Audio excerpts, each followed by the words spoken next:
Good afternoon, Parikoy, talagang damage lahat dito sa amin. Ito sa bayan, no? Biyak yung tanggal yung pader. Lahat.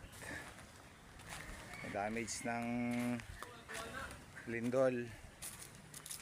Ayan po.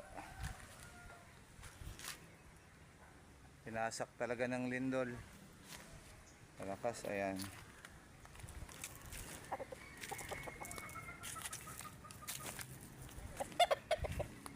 Binyak siya ng mga lupa. Ayan. Dito po yan, binyak niya talaga. Lahat halos. Ayan.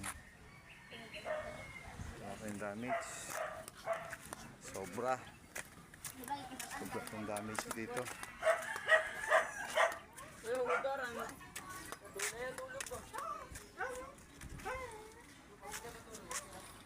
Ayan.